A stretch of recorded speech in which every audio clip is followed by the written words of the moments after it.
Welcome everyone who's joining us. We're going to get started in just under a minute.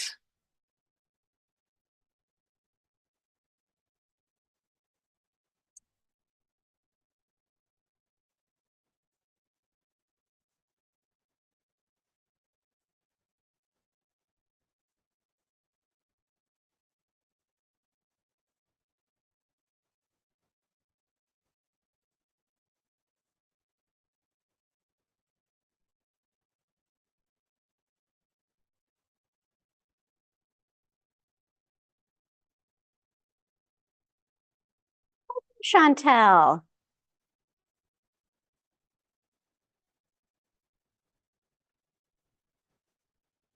Hello everyone and welcome. We're so glad you could join us for today's session in our Striving and Surviving webinar series. I'm AFTO Communications Director Jason Brill, and this series was created with you in mind. Regulatory and food safety professionals navigating budget cuts, uncertainty, and all the challenges that come with it. Many of us are being asked to do more with less, stretch resources further than ever, and adapt to constant change and uncertainty. That's why we launched this series, to give you practical strategies, expert insights, real solutions, and the knowledge that you're not alone. Throughout this series, we'll tackle key challenges like managing your department effectively with a reduced budget, finding process improvements to boost efficiency, building resilience when everything feels unpredictable, and leading your team through times of change. Today's session, Holding Steady, How to Lean into Resilience, will help you discover how to guide yourself and others more confidently through times of uncertainty and transformation without losing the personal human touch. In this engaging and interactive session, you'll learn practical ways to foster emotional resilience, empathy, and open communication. Through real-life examples and hands-on activities, we'll explore how to build trust, support personal well-being, and cultivate a culture of compassion amid change. With us today is Dr. Teresa Peterson, Director of Learning and Development at the Noel Wilson Group. Teresa specializes in designing and delivering transformative learning experiences that help leaders show up more powerfully. We are recording this session today, so keep an eye out on your email for the next few days when we will send the recording along.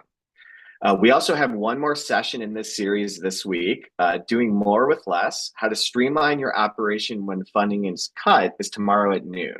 You can register by clicking on the link we just shared in the chat. Also, now's a great time to encourage everyone to consider an AFTO membership. AFTO can't do the work we do, such as these webinars, without the support of our members. An AFTO membership provides access to resources, training, and opportunities to engage with peers working on similar issues. It also offers you the chance to be part of a network where everyone learns from each other and contributes to meaningful progress. You can find more info by clicking on the link we just shared in the chat. And that's enough from me. So let's dive in. Teresa, I will kick things over to you. Thank you so much, Jason. Hello, everyone. Welcome. Happy Wednesday, or the happiest a Wednesday can be. I want to start with just a little setting of the stage, and then we're going to jump right in. When I was reviewing the AFTO website and looking at the list of things that you influence and things that you do, it felt like everything that I do on a regular basis, right? And what do you know? Today I have already eaten food, consumed medication, and used cosmetics. So I want to thank you personally from the heart for the work you did to keep those products safe. I want to jump right in and set the stage. And I think something that will feel really resonant to you about our session today, what I know about AFTO, and I want to make sure I get your pillars right: connect, share, impact, and protect. And we'll be doing all of those things today in our time together. Let's go through our roadmap together. I want to spend a few minutes talking about adaptive cultures through the lens of, I suspect you've always had to be pretty adaptive doing what you do, and now the pedal is to the floor on that. So I want to ground us in a shared understanding about adaptive cultures. I want to talk about how humans really experience change and thinking about that through a lens of resilience. I want to introduce the 4 needs of talent, which I think will also line up with connecting, sharing, impacting, and protecting. And I want to give you some time to reflect. Here are my invitations for you today. I know, and I want to thank Jason for reiterating this to me at the start of our conversation behind the scenes, that the last 5 years have been a whirlwind. You went from COVID, kind of that post-COVID, public health is a very tricky place to be, and now things are unpredictable yet again. So I want to give you some invitations for today to share your perspectives with one another, make it safe for others to share theirs. I invite you to listen and ask as much as you share. This one might be my personal favorite. Be open to changing your mind and be present with what you and others are experiencing. Some wording related to your organization that I found on the website was that idea of there are many perspectives coming together with the goal of making it better. So I want to invite you to step into that many perspectives. Some other things you should know about working with us today. I'm joined in the studio with Nick, so you might hear me give him a shout out later. I want you to feel really comfortable, eat, drink, sit, stand. I'm here to serve you, not the other way around. So make yourself very comfortable and take a cue from my friend, my new friend, Chantel. Use the chat as actively as you can. Make sure it's set to everyone if you want everyone to see. You can also private message me anytime with a question or a concern as we're going. You would just change it to my name, Teresa Peterson. And I want to kick us off by using Mentee. We'll be using Mentee several times today. I'm using that intentionally because we've got a lot of folks on the call and because Mentee is anonymous. And so we'll use it a few times. If you haven't used it before, I'll walk you through this first time and you'll catch on just like that. So my friends, this is what I want from you today. What word comes to mind when you think about your current reality? When you're thinking about the very important work you're doing, what comes to mind? What word? And so we're going to use mentee.com. So your responses are anonymous, but we will get to see the responses. So you'll go to mentee.com and enter that code, or you can just scan that QR code with your phone. And then if you want to leave that link open the whole time, it will automatically adjust for you when we use different questions. So mentee.com and enter the code. Ah, yes. Okay, keep them coming. And friends, I know we've got about a group of people on about a 20-second delay. So I'll probably leave this up just 10 or 15 seconds longer than normal to give them a chance to participate too. Yeah. Mm-hmm. Keep them going. Oh, yeah. Oof.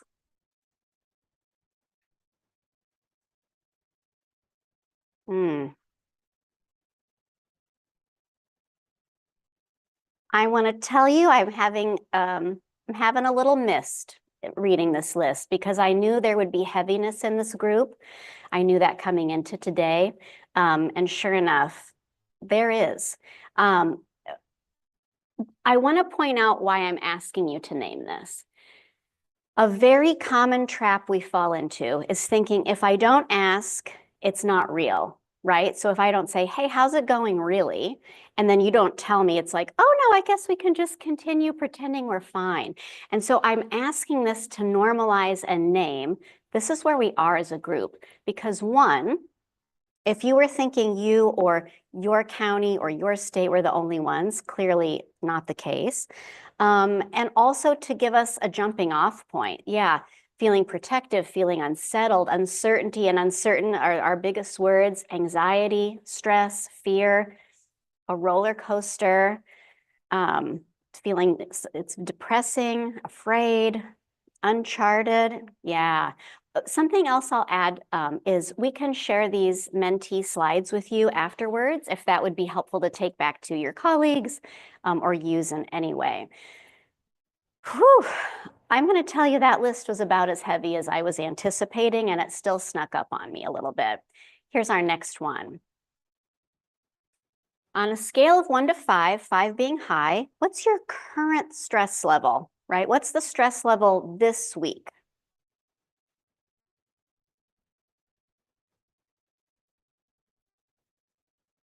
Yeah, okay. I also want to give you a big shout out. Thank you for participating so much with the mentee. I think you can see already how much it brings the session to life. So we'll be balancing mentee with some other pieces today, but this is really helpful. Yeah, a 4. I can't help but wonder for the folks who wrote 4, if you're like, well, I'd probably pick 5, but something tells me it might get a little more stressful before it. That's been, I can relate to that. I've been living that a little bit. Okay, and then this is our last piece for a moment here. How high do you think your stress will be a month from now? So when you think about that reality that you're experiencing, what's your, yeah, oh, Gretchen in the chat. She's a 3 now. Oh, friends. Whew. Yeah. Yeah, I'm seeing some thumbs up emojis coming through. Yeah. So yeah. So something that we just learned, right? We don't know individually how people are changing, but we can see from the numbers. No one anticipated less stress. I shouldn't say no one, we don't know for sure. My very educated guess about this data set is that almost no one, if there were one of you who thought I'd feel better, I think you're the only one. Transitioning out of being a specialist to a manager. Thank you for the specificity on that. Yeah, okay, good. I want to invite you, just like my friend Samantha did, you keep dropping those, interact with each other. I will do my best to name them when I see them come in. Because we have this idea of resilience. And why I started this way is giving you a chance to connect, giving you a chance to see where the group is. Because we tend to think of resilience as put on a happy face, rah, rah, rah, let's keep going. We've done hard things before, and that is my least favorite way to think about resilience. So if you are eating lunch and thinking like, I really hope she doesn't just try to tell us it's all great and move forward and minimize what we're experiencing, you're in luck. That's absolutely not happening today.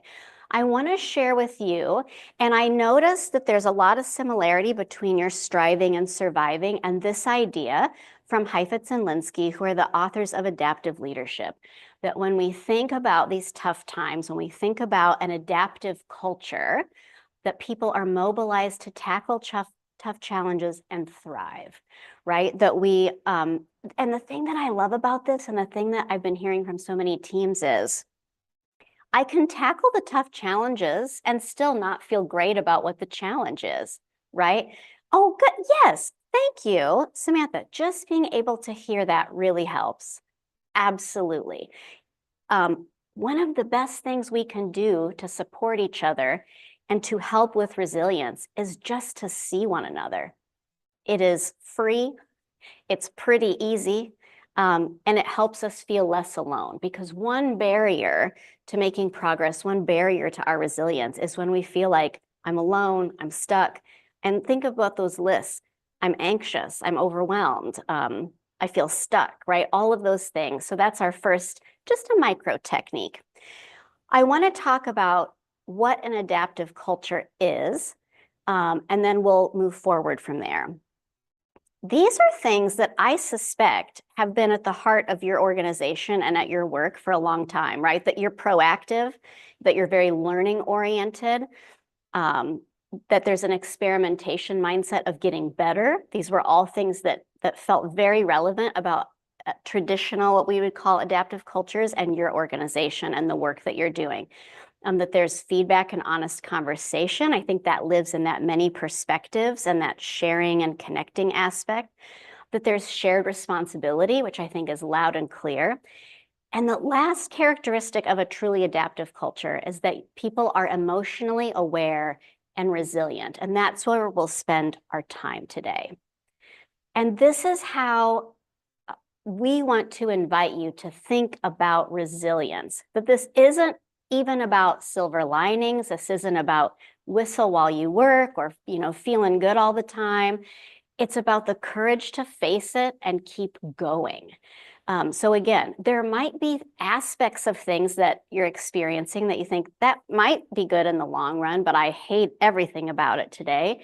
And you might not have even that, right? It's about seeing it and keep going. That's really what's at the heart of that resilience. And I want to give a shout out to some of your leaders who I talked to in preparation for today, because we get a lot of requests for come in, pump everyone up, tell them it's going to be fine, and then leave. And that is not the work that we do or we're interested in. And they didn't ask for that either. They said, there's a lot happening. We want to talk about resilience and supporting others. Let's go forward from there. And I loved that that was the angle they came in with. So I just wanted to name that for the organization, that was really good. Oh, I saw a raised hand. Thank you so much. If you have a raised hand, unmute and come on. Hey, Natasha, I will have to unmute you. I'm going to allow you to talk. You can unmute yourself and make a comment. Thank you. I'm sorry I didn't see you. You come in here.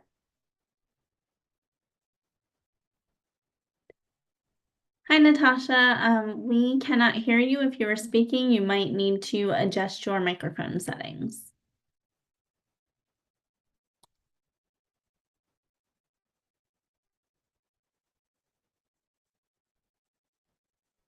How about this? I'm going to keep going, Natasha, but you interrupt me at any time. Yep, no problem at all.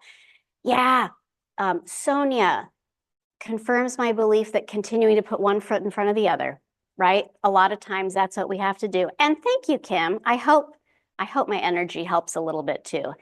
It's some days it's all I have, to be perfectly honest. Okay, Natasha, you keep working on it and you unmute and come on anytime. I want to start by grounding us in what we've all heard 100,000 times, and I think that's a real number, that people fear change. And the thing that I don't like about this is it's very easy to minimize what we experience. And so I want to give us that loving push that people actually fear loss, right? If I popped in and said, hi, everyone, I want food safety to get even better, and I'm gifting you $150 million to do it, I don't know that anyone would be like, oh, change. I don't know about this huge influx of cash to do a even more robust job than we're already doing, right? No, I want you to focus on this idea of loss. And I'm going to say it one more time. When we keep the position of people fear change, we're very dismissive, just very dismissive. When we can step into, and this comes from the work of adaptive leadership, the idea that people actually fear loss, it positions us a little bit differently to think about the challenges ahead. And I just want to invite anyone to unmute and come on at any time, raise your hand. Excuse me if I don't see it right away. There's a lot happening behind the scenes here, but I want to make sure you feel really comfortable. Yeah, yeah. Samantha, yes. As someone who worked for decades in public school, my first thought too would be, what's the catch? I want to give you a few examples of losses that we've seen, just to normalize it, right? To help you think about all the ways this can look. Now, when you're talking about very obvious things, staffing cuts, funding cuts, it's easy to see the loss. But sometimes with change, it can be a little bit more challenging. One that really, that we see frequently is a procedure's changing and I've lost the expertise that I had related to that procedure or that grant funding or that particular area. That's a very common one that feels like there's a loss of expertise or seniority. But the one that touched me, I think, closest to the heart is I'm working with a group and they service lots of different vehicles. It's a municipal department, and they were switching to a lot of electric vehicles. And one of the losses being experienced by one of the guys who was a mechanic there, he said, First of all, his expertise was these more traditional gas-powered vehicles, right? Like that was his bread and butter. That's what he'd done since he was a kid, was get under the hood.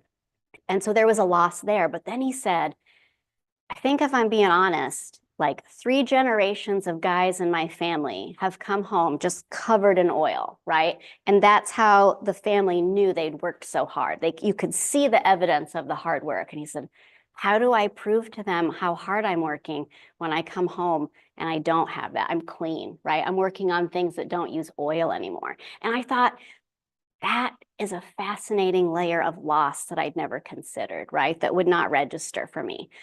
So in that spirit, I want to give you a chance to think about some loss, and then we'll share in Mentee. And again, a common misunderstanding is that we undercut resilience, or we undercut trust, or we undercut collaboration when we take time to name these things. And I'm going to tell you it is the opposite. And that's why we're doing it together today. So thinking about those losses that you and others experience or are anticipating you'll experience. And I'll tell you what, based on that graph we saw, there's a lot of anticipation of additional loss in this group. So friends, I'm going to bring up our Mentee. And thank you again to Nick behind the scenes for keeping everything flowing so well. And I want to invite you to just name these. Again, it negatively impacts trust when we don't talk about these things, right? Think about having your voice stifled, having your voice ignored. You cannot do those things and encourage people to be resilient. Yeah, yes. Oh, all of it. These, keep going. Oh, yeah. The gasp was baby food safety. I mean, like, I could gasp at all these, but that one just grabbed my mama heart straight out of the gate. Yes. Yeah. Oh, God. Look at this list, my friends. Keep them coming. Just keep them coming, and then we'll go over these. Yep. Oh.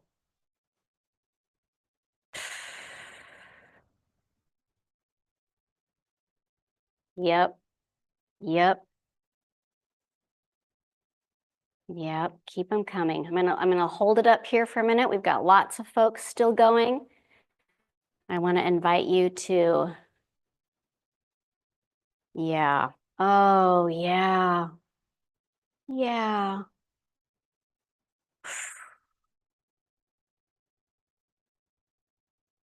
Mm,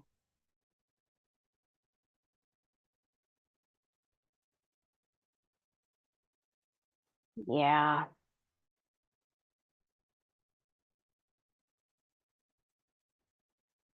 This is why we cannot talk about being resilient through this sunshine and rainbows kind of strawberry shortcake lens of things. Because all of this is in the room and you're all carrying that around. Job and like it's as personal as my job and my security and my passion and even my identity, right? And then it's as big as the safety of the food. Yeah, having one-on-one contact with clients every day. Thank you, Gretchen. And then it's as much as baby food, food additive safety, science being silenced or minimized or kind of feels tossed out, right? I was feeling all of that in there. And I'm going to say it so many times, you'll be like, is she going to say it again? And I probably will just one more time. We cannot talk about being resilient, and I'm going to give a loving push. We can't talk about doing the other things even in the series you're learning about if we do not name and honor these losses as part of our culture, as part of our resilience. Because, and some of you have messaged about this in the chat, when I have to hold all of this inside, I cannot see another path forward. Part of naming this and being resilient is naming it, loosening the hold maybe so we can move forward. And I'm using the word maybe because there's heavy stuff on this list that I will not dismiss in any way. Yeah, Samantha, our division is usually not really acknowledged during our all staff meetings. And I can only imagine how terrible it would feel because this group is very passionate, right? So we've got people thinking about science as a field, how that makes lives better, how that keeps people safe, that the safety of our food is something we take for granted. I'm leaning on food, but we can apply that to all your categories, right? I'm just kind of pulling from this list. Those are big things weighing on you. So then to feel like we're not even really acknowledged, or we're losing staff and no one seems to really appreciate the importance of that, those rubs, those friction points does not a resilient, creative, future-focused, problem-solving innovator make, right? And this is what I want to name. I'm going to skip to this one here, Nick. That being adaptive is about holding all of those truths, right? The gains and the losses. And I want to be honest, when I look at your list, if you said I'm really struggling with finding any gains, I would just allow that to ride. But being adaptive is about holding all of that. And the reason I'm mentioning honoring loss is because something tells me you're being encouraged to look at all of the gains, right? That would not be unusual for some of the other people I'm serving, that there's this very superficial, naive push of gains and what feels like definitely not outweighing these very significant losses. And it doesn't feel like it's adding up. Yeah, okay, good. Let me make sure I haven't missed anyone in the chat. Oh, gosh. Let's name that too. Y'all invested a lot of time and money and energy to become experts. I just want to name that too. This is what I want to do next. I want to give you a chance to name concerns. There's a little bit of overlap here with loss, but not always. And so I want to hold some space for this. When you think about the changes, what concerns you? What concerns you? Then we're going to hop into some tools. But I'll tell you, this idea of not being heard is exactly why I've structured our time together, to be a little front-loaded on hearing from you, and then we can step into these concepts a little more deeply. Yeah, what concerns you? Yeah. Being able to be who I am. Yeah.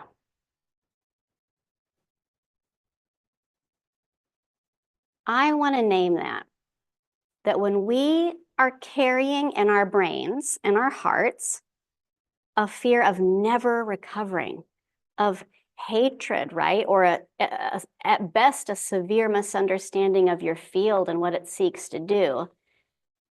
Full destruction of food safety. It would be a common misunderstanding of leading change to think that if we didn't ask this question, that this stuff wasn't real, or to pretend that, oh, these answers just manifested because the question was asked, right? And that is certainly not the case. Disrespectful strong-arm tactics. Yeah, that more people will die. As someone whose son got E. coli from a Caesar salad mix, I love food safety. Yeah. Mistrust, right? Mistrust on a scale of people you can never see face to face, right? The challenge of rebuilding is so incredibly difficult. Again, people do not fear change. So when you're at your next, county, state, whatever, and they're like, well, people fear change, so we know we've just got to keep marching ahead. I invite you to consider sharing the perspective. People fear loss. And if we can't sit with, grapple with, wrestle with the loss, forget it. Forget resilience, right? Forget innovation, because to be resilient in this moment, you must hold these things, these very deep, I'm not sugarcoating and I'm also not inflating. And I'm looking at Nick. the most serious list of things we've ever seen come up in a mentee. To be resilient, we must hold both things. We must hold all of those losses, all of those concerns that are granular, personal, and huge, big picture, national, global. And we must keep putting one foot in front of the other, right? This is no small task to think about resilience in this way. I want to introduce you to the J curve of change. I have no doubt that you have maybe thought about change in this way, or you're being asked to think about change in this way, that we've got where we currently are, we've got where we want to go, and we're just going to put one foot in front of the other. The little visual that always comes to mind for me is that little mountain climber guy on The Price is Right. He's just yodeling as he gets up the side, and we want it to feel just like that every day is getting better. And this is how most of us experience change. And I want to issue a caution. I think a lot of you are going to be in the J. I think you might be there for a while. I think you might almost be out of it and slip down again. And I am also not implying that where you're going is better than where you were. So I want to give you that caveat to this model. But also, I still think there's value in sharing it to think about how humans experience change.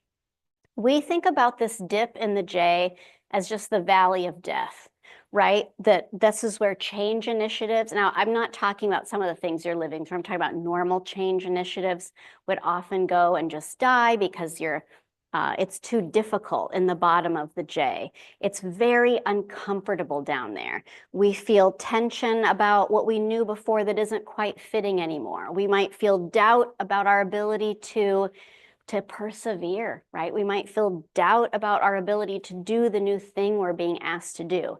And again, I'm going to say, because it would be remiss if I didn't, I'm not implying that you're living through the goal of this new beautiful status quo, but I think you can think about that dip in a way that's very humanizing for yourself and others. And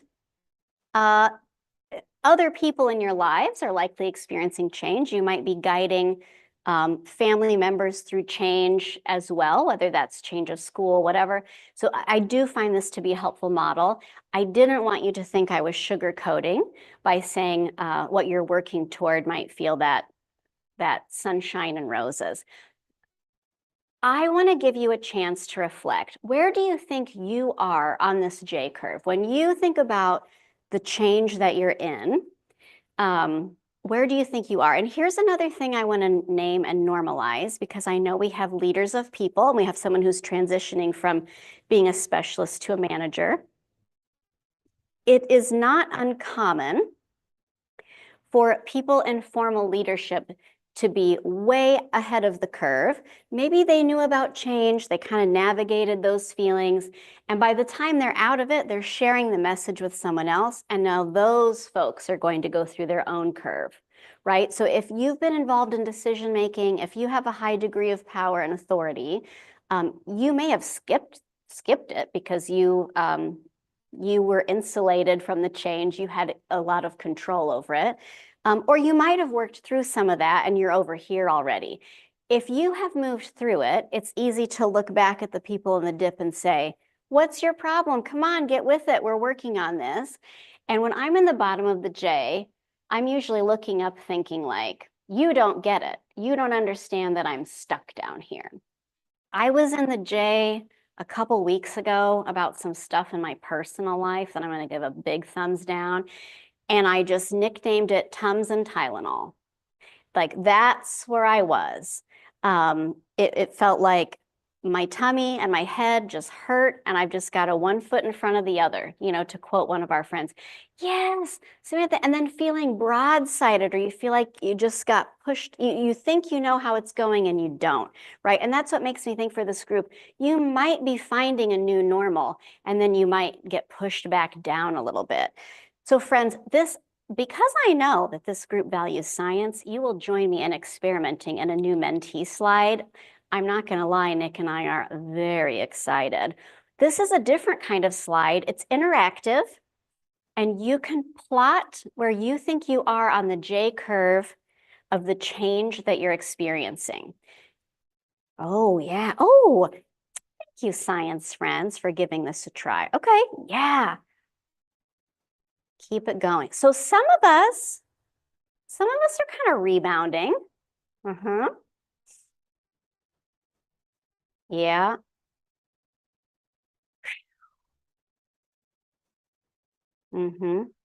I really appreciate the folks using it.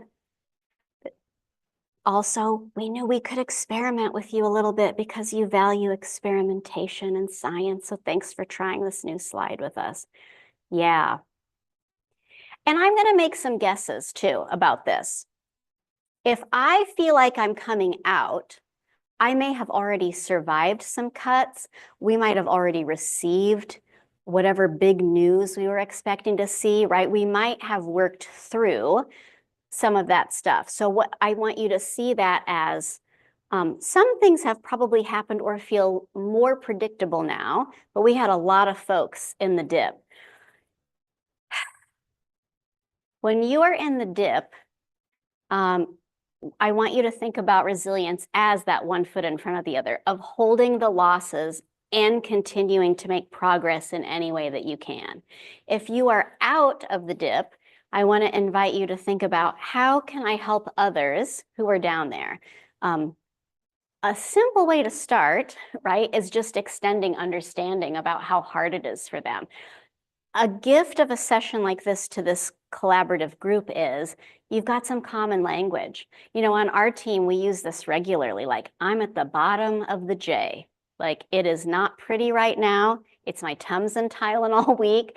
I'm just managing. Even being able to normalize that and have others say, like, ooh, what can I do? Or, ooh, you want me to listen? That in and of itself is a boost of resilience, because a brain that can be heard is a brain that can activate our most sophisticated thinking, right? We're going to move right up into our executive brain because we have been heard. That, again, a common misunderstanding. If I allow people to complain, they're going to stay back here. It's the opposite. If we can hold these concerns, if we can voice them, if we can feel not alone, if I can see a colleague, I'm going to pretend Gretchen is a colleague I look up to very much. If I can see her moving through the curve and coming out, that can help me find some inspiration or some camaraderie that I need right now. Yes, I love this. Taking a moment to organize and prioritize my tasks and time to help me move out of the bottom. One breath. Yes, eat that elephant one bite at a time.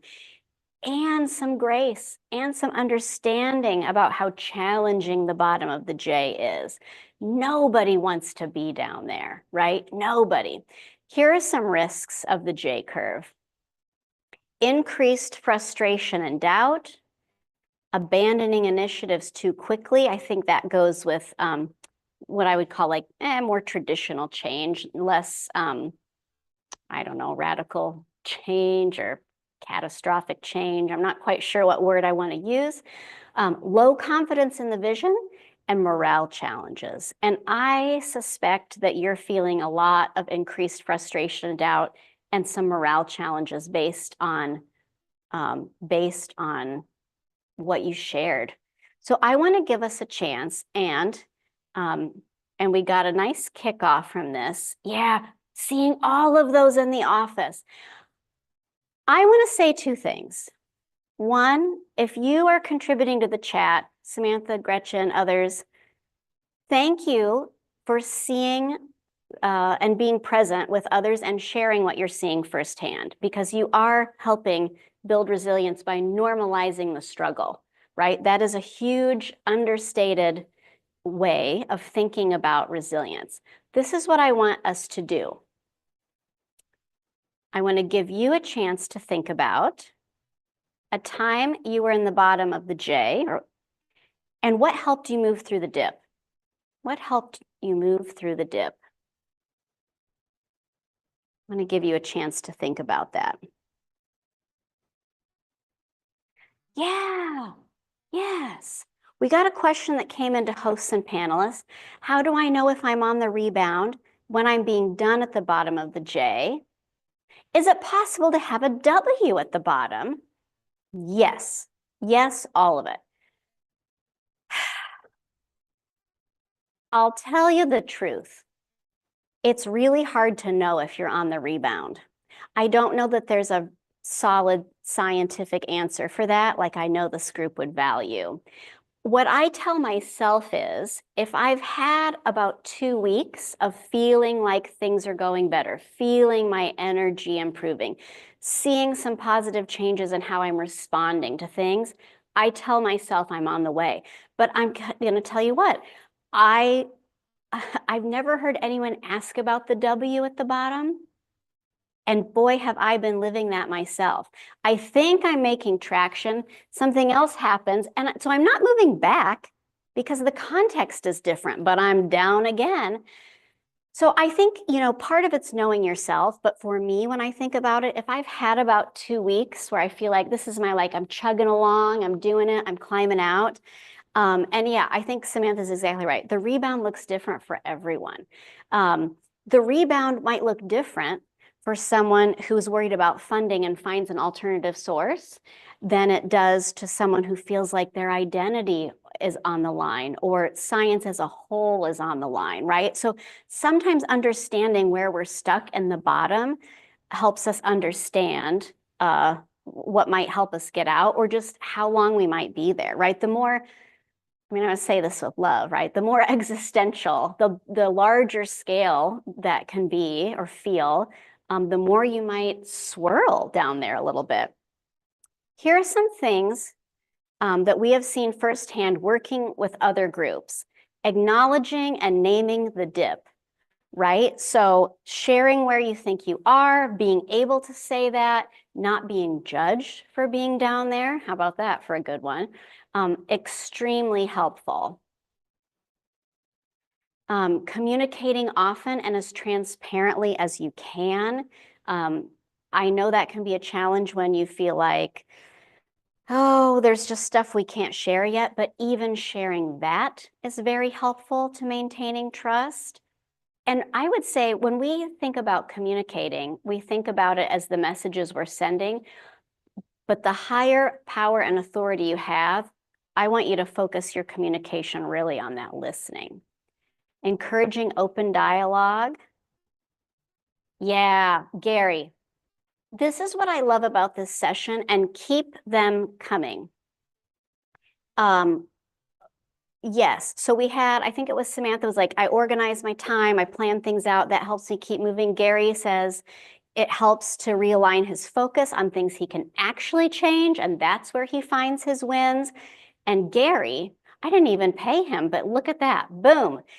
Finding some quick, important wins, right? So whether that's things within your focus, whether that's, things within your power, maybe it's writing to people. Yeah, you got it, Gary. The check's in the mail. Thanks for that. It's $2.25 and it'll be heading your way.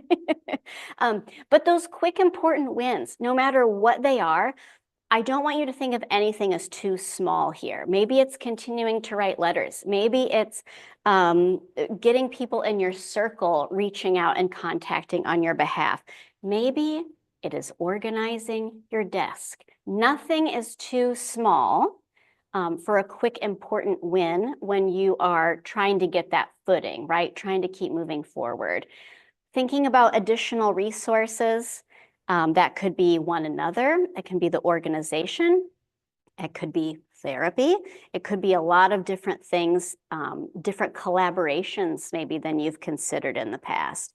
And offer ongoing support to one another.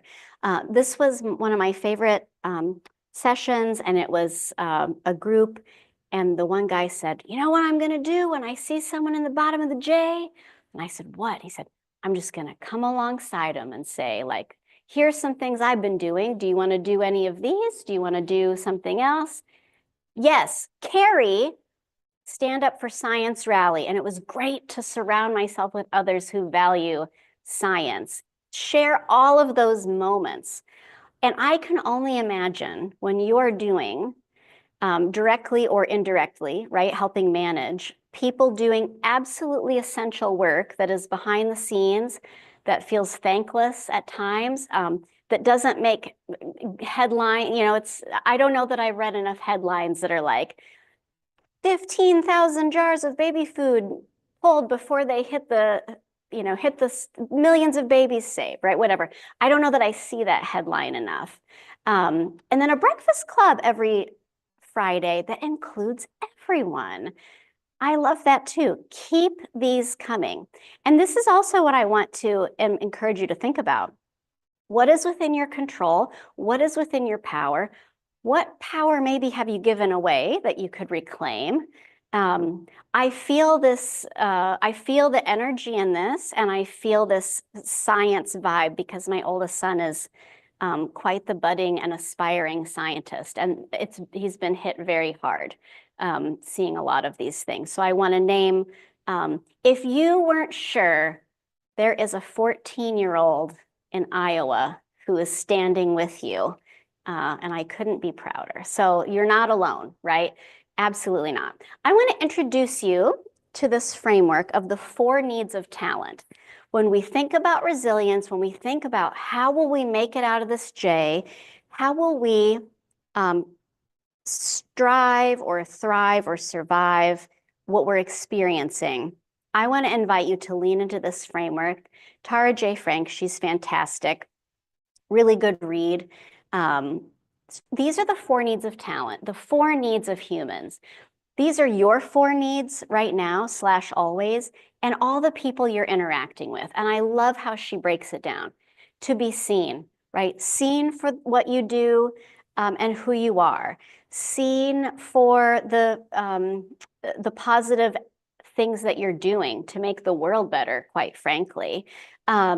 That people like you are visible in this fight, I'm going to name it like that, or are visible in this work, that you can see people like yourself contributing all along the way. I know this one, ding, if this was Family Feud, this might be this group's #1 answer, right? To be respected. And in your case, respected for that work you do and respected that the field of work that you do is respected, that science itself feels respected. So even think about, how are we giving that to one another? Who are we connecting with to make the conditions where we can experience these 4 needs? That's a push I would give this group. Right? To be valued. We certainly heard echoes of that today, echoed in terms of valued in terms of the work that you do, the bigger picture, science as a whole. I mean, those 2 are going right together today. And to be protected, right? And when I look at this list, and we usually refer to protection, we work with lots of people where OSHA and physical protection is readily understood, but psychological safety, or that psychological protection, being able to disagree without retaliation, right? That would fall into that bucket. I don't want to tell you that a magic wand is going to change publicly how all that's looking. But I would love to push you to think about, how can we boost those 4 in our corners, right? And I know we've got some, oh yeah, 1950s dress. Samantha, we must be friends, to be continued. So Gary, the check's in the mail. Samantha, evidently we're friends, but we've never met. Let's keep going on this. But I really want to push you in the spirit of resilience and of things in your control. How do we give these 4 things to each other? How can we help meet these 4 crucial needs of one another, of our community, of our small department? And this is what I want us to reflect on. So I'm going to bring up a slide. What would great look like with the 4 needs within your organization? So what would great look like to meet those 4 needs within AFDO? And PS, if you want to think about it through your county health department, your state health department, you're researching university, whatever that looks like for you, you throw that in too. But when you think about what would great look like, what would it look like to see one another, to respect one another, to value one another, to protect one another, what would that look like? What are some very specific things you might say, you might do? Yes, thank you, Nick, for echoing that in the chat. The needs: seen, respected, valued, protected. So we're going to go back to mentee, my friends.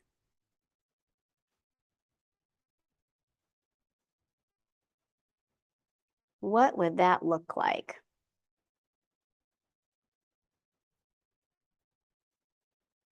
Yeah, fear would be gone and empowerment taking its place. Yeah, good.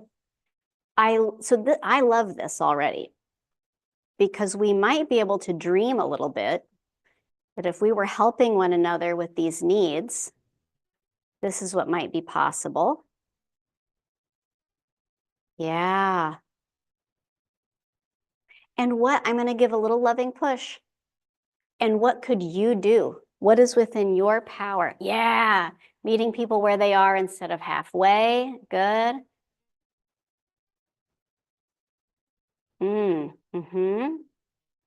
So some of these could be, if they aren't already, because this is a very smart bunch, some of these could become to-do list items. Like, what would it look like to get an FDA town hall?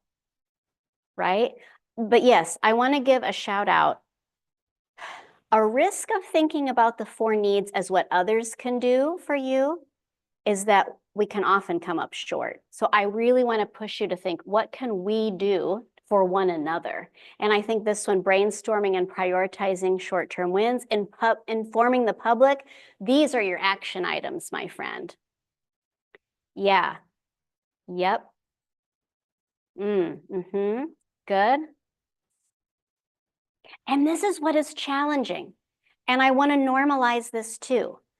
When we're struggling with resilience, when we're struggling with change, it is very easy to see what others can do. And I'm going to tell you, everything on here is reasonable. You should be able to receive all of that from other people. Adequate funding, getting in the ear of the people leading this work at a national level. Like, all of those things are true.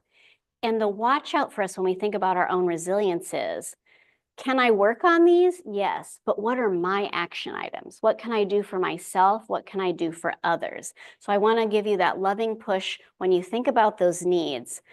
What do you not need anyone else's permission to do? What can you do on your own? Right? So I want to give a loving push on, yeah, more praise to my team members doing hard work, leading with empathy. Yeah, being true to ourselves, our values, our integrity. Yeah. Yeah. Yep. An open space for one another, right? To share challenges, to come up with ideas without repercussions. So that's what I want to give you. Again, just that push one more time. And listen, where you're at right now, that external focus feels inevitable, right? And is okay. I don't want you to lose sight of what others need to be doing. But I'm saying, when we're struggling, when we're in that J, when we're navigating loss, one of the most powerful tools we have is focusing on what is within our control. And so the things that were coming in that second half, I see as things you can be doing immediately. This is where I want us to go. I want to have a final reflection, and then I'm going to leave some time to take your questions. So my friends, 1 hour just goes very fast, but we will get there. This is what I want to invite you to think about. How has your thinking about change and resilience shifted during our time together? And second, what might you try that is new or different based on today? What might you try? I'm going to give you a minute to reflect, and then we've got one mentee. But I want you to capture your own thinking here. I'll give you about 20 more seconds. Take a moment to capture your own thinking.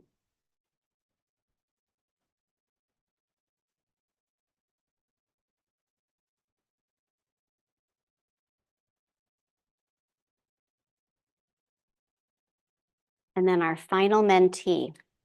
What insights do you want to hold on to from our time together? This might be concepts. This might be something someone said or chatted during the session that really lit you up. Something you're going to try.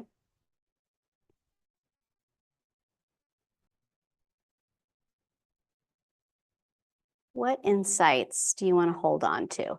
This might even be some of the mentee data from your colleagues. I mean, I think there's quite a bit here to hold on to. Yeah, the J does not last forever. And I'll tell you, the J is kind of sinister because it sure feels like it will. Yeah, the J is natural too, right? To try to minimize the fear, name it and be mindful, and it may last a while. What's in your control? Yes, knowing you're not alone. That's a very powerful feeling in and of itself. Finding those small wins. Yeah. Yeah, we may be damaged, but we aren't giving up. That's giving me like Star Wars trilogy vibes, you know, like, whew, The Empire Strikes Back is just painful to watch, you know what I mean? But you'll get that Millennium Falcon going. I have faith in this group. Empowering staff. Yeah. Good. Keep them coming. I'm going to leave it up for a minute. Yeah. We've got one in the chat, shifting perspectives from fear of change to fear of loss. It helps us get really clear. I do love that one. And when we can think about the loss, it helps shine a light on our values and our priorities too, right? I think that's a very powerful place to be. Yeah, I'm going to leave it up for just a moment.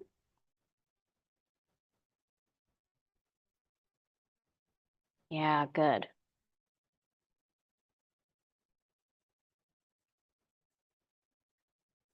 Friends, I want to share one more code, and then I want to open it up to changes. I would invite you to scan and sign up for our newsletter. We're doing a lot related to change this month. Resilience, change. We've got more on the J curve actually because we're hearing from so many folks that that's something that they need. So totally free newsletter every week. You'll see my email there. I can't emphasize this enough. I want to support you. If you want to hop on for 15 minutes and share something you did related to this that filled your bucket, if you want to brainstorm ideas for how you can bring those 4 needs to your team and talk about them in your little microcosm of folks, how you would do this, I want to brainstorm with you. I love science. I love scientists. I love safe food, medicine, cosmetics, and medical devices. So if you truly reach out, I can always email you ideas. We can always hop on. Sometimes someone will ask a question. I'll just record a little video and pop it back to them. If you were feeling like you are alone, not only are the people in here with you, I'm with you. Our team is with you. So do not hesitate for a second to reach out if you have one that you're just stuck on, right? So I do this all the time. You're in good hands, my friends. I want to invite my friend Jason back on. We can open this up for a Q&A. Jason, if you have any questions you want to kick us off with, otherwise we can go to the chat. I'll follow your lead on that, my friend. Yeah. So please ask any questions in the chat or the Q&A, and we'll keep an eye on it. I did have 2 questions that I was going to ask you, but you mentioned Star Wars. So now I want to talk about Star Wars. And you can't see it, it's blurred behind me, but this right here, that's an X-Wing. It's just blurred. Oh. I thought it was really interesting what you said about Empire Strikes Back. And right, like that's tough. Like that's a tough movie. Like it is. You know, the title of the movie is like that movie doesn't end on a happy note. No. But it's everybody's favorite movie when, you know, it's many Star Wars people. Yes. Yeah. But I think that's because like there's that idea of resilience, right? Like, you know, what an opportunity to be resilient when something so terrible, so many things that are terrible are happening around you. Yes. Like talk about some of the inner resilience that it takes to like stand up in the face of what seems to be so overwhelming. That's a great question. And now I'm thinking about Empire Strikes Back too. Yeah, okay, Samantha, yes. Wait, I saw one in the chat and there it went away. The idea of Wicked and the Yeah. roller coaster of the J, right? Like, so your question was like, what's happening on the inside? One, what I think would track really well for this group and what I think worked for the Rebels and for Elphaba, and throw any others in here that you want, is a belief that what you're doing is for the greater good, a belief that what you're doing matters to making the world better and never relinquishing that. Like when we think about things that light up our brain, conviction and passion are highly motivating, highly inspiring, right? To not lose sight of what it's all for is perhaps the best thing. And so as much as you can, even if you feel like others aren't listening, for one another, right? Because I think something that happens, you know, I've got my Star Wars hat on now too.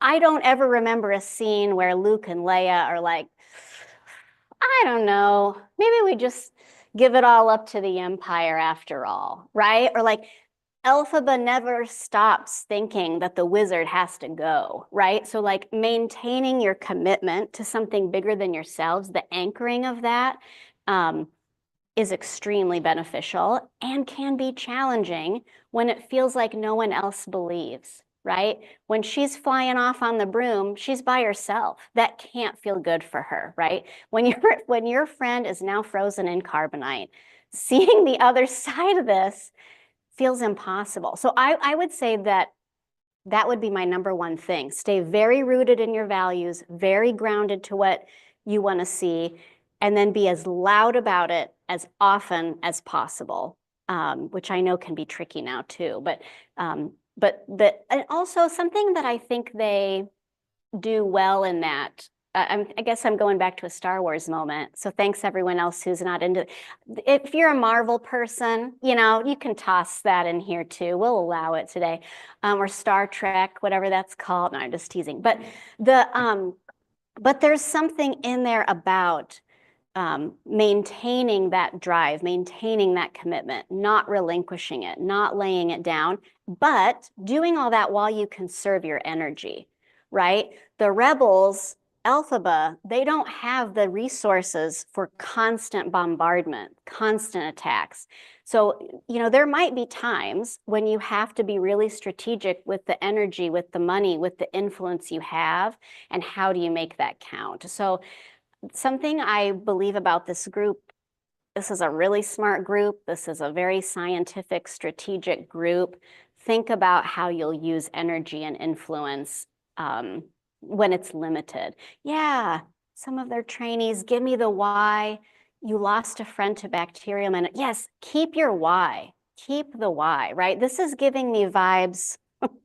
I'm going to use this, A Man in the High Castle, right? And there's a time when not everyone remembers what it used to feel like or what is possible, right? And so how can you keep that without losing sight of what's possible? And I think for a group that does incredibly valuable work, often behind the scenes, helping people see it, helping people understand. People like me who are just getting their groceries and gosh, probably taking you for granted, right? Like, how do you bring that to life? I think that's a inspiring kind of challenge. Yeah. What's your Agreed. Yeah. Okay, good. I'm ready for the next one. So what do you think are some of the, you know, we talked about them a little bit, but what are some of the biggest hurdles to resilience? Is it just that not believing in yourself, not believing in your mission? What are some other hurdles that you've either experienced or witnessed in a lack of resilience? I mean, your situation and lots of other, maybe it's science or people supporting or doing government work directly. I mean, a big challenge will be what you have to work with, right? And I'm not minimizing that in any way. I don't want to sugarcoat that. And that's part of why I wanted us to think about what's in our control, because barriers to resilience would be starting to believe that it doesn't matter or feeling like you're alone and knowing that it matters. giving up on professional growth or professional learning, or, keeping in touch with colleagues, reading.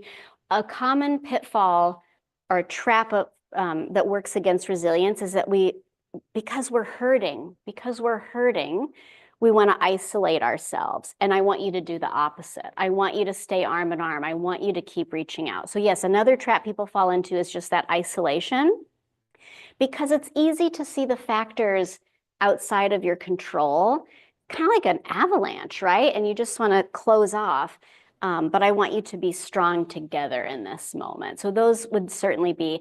And the other thing is, I serve a lot of teams and organizations across industries with change. And I mean, yours certainly feels like the least predictable right now of all the teams. So like, it's even hard for me to forecast a little bit.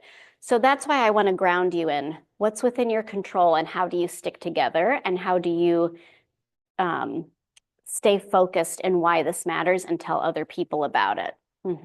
Yeah. So this is a good question from Samantha. A lot of the people who our attendees lead are field staff who are fully remote. Yeah. How can they help sort of address the isolation for some of those team members? Yeah, I think that's a great question. I have seen this done well a lot of different ways. One, if you're the leader, or even if you're just an influencer on the team, I would encourage you to do something as simple as virtual office hours. You're going to block off as little as a half hour, as much as a half day, right? Because you're just going to work until someone pops in. Make it known that that's a space that they can come in and connect, right? Making sure that you're keeping one-on-ones with team members as much as you can, or those small groups with team members. I want you to consider doing that. Another one that can be really helpful if you're working across time zones, or it's just kind of an asynchronous environment, right? Like I'm envisioning someone's in the field going into a plant, right? You're not able to connect, or maybe they can't even hear you if you were going to connect because it's loud in there. I'm kind of playing out that dynamic. Using a free tool like Loom, or even Zoom to record a quick video to share with folks, anything you can do to keep those connections, to offer multiple ways of connecting. I have a friend who works in the government, and they've ramped up their texting between the team. They've just taken it a little more offline to support one another. What I don't want you to do is another common trap. I guess this goes back to the first question. Another common trap would be that we assume others don't want to connect, right? So step one is like, I'm isolating because I'm hurting, and I'm kind of assuming other people aren't interested. Not everyone's going to be interested all the time, but how do I keep as many lines open as possible? And I think virtual office hours are one of my personal favorite.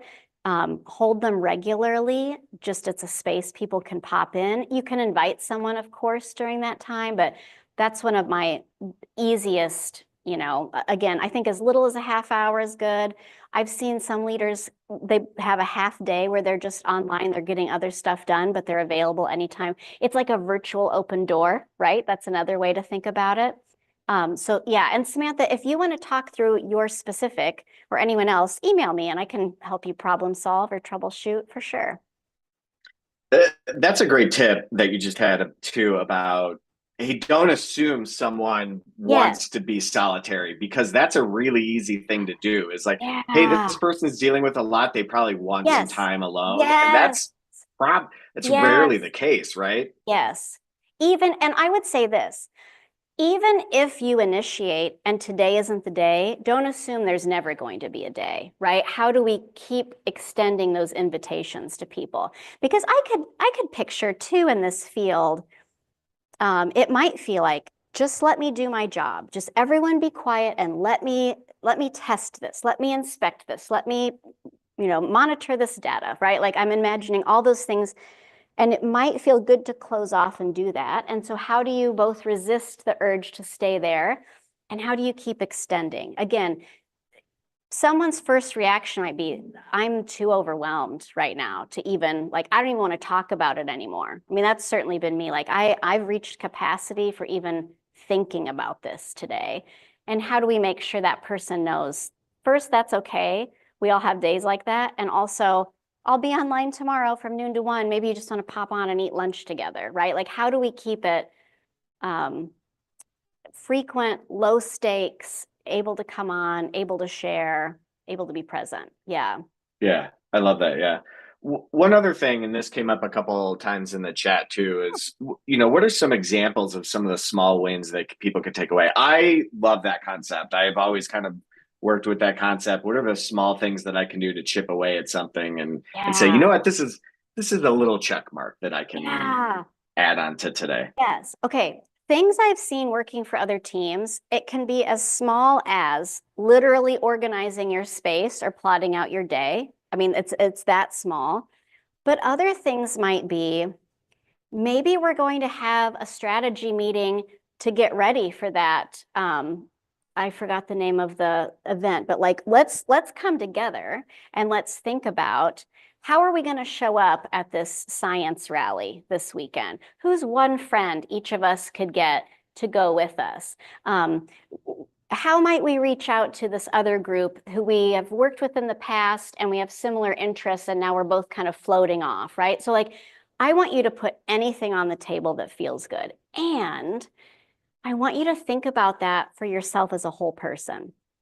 There are days at work I can have my quick wins, and there are days that, like, Teresa at home has her quick wins. This is a silly example, but one that really just, that anyone who loves a check mark. Today's my daughter's birthday. She wanted waffles for breakfast. I wanted to deliver on the waffles. And my quick, important win last night was pre-measuring the ingredients, so they were just ready to go for the morning. And like, that freed up so much in my brain. So I would invite you to think of quick wins as things that might benefit you and the organization, but also things that just take, we call it on our team, fruit out of the jello. Like, oh, I got a lot of fruit in the jello up here. I've got a lot of just like free floating ideas. So what would be a quick win? What are some of those things you can move off of your to-do list? Things that you've been hanging on to that need to do. Yeah, brain dump. Even a brain dump in and of itself is a win, right? You can sort it into stuff we would love and come back to me in 3.5 years, stuff within my control today, stuff maybe another organization wants to partner on, dream partnerships we might have time to pursue because things are looking a little different right now, right? Like, just go for it. Yeah, a list of things before give yourself some grace. You have to be adaptable and take the tasks. And I guess I'm picking examples too that feel a little different because I'm thinking about one of my very favorite clients. They're a bank. And so for them, quick wins are like, we organized a series of 3 lunch and learns on or we got this report off on time. Like, they have very different kind of tangible things. And I'm thinking of this group in a little bit of you're in an unpredictable time. So a quick win could be as small as the desk and could be as big as like, I'm going to call Melinda Gates today. I mean, I don't know what it is, right? But like, but you're right? Like, I mean, that's what's great about a small win too, is like, you're defining it, so to speak. As long as it makes you feel good about it being a win. I mean, we're not trying to trick ourselves into it, but right. Yeah. I mean, and honestly, when you're in the J, when you're in that point of really being intentional about resilience, nothing is too small that makes you feel good. Nothing is too small that gives you that hit of like, I think I'm going to make it today. Right. I'm going to do it. Yeah, good. So we only have a couple minutes left, so we're going to wrap up. But Teresa, thank you so much, and tell your daughter that we all said happy birthday today. I know. But thank you so much for this presentation. I know I enjoyed it. I know everyone else did, as they were all in the chat. And thank you to everyone for participating in the chat and all the interactive stuff we have going on. So thank you all so much. As one more reminder, we have one more session in this webinar series. The registration link is in the chat. If you swipe back up to the top, which we had so many good comments, it's going to take you a while to get back up there, right? The session tomorrow at noon is doing more with less, how to streamline your operation when funding is cut. And you can also find more information on our website if you go to afdo.org/events. And thank you so much, Teresa. Thanks again. Thank you, everyone, for being part of this. And I hope everyone has a great day. Yeah. Don't be a stranger. Reach out if you get stuck. Yes. Thank you. Thank you.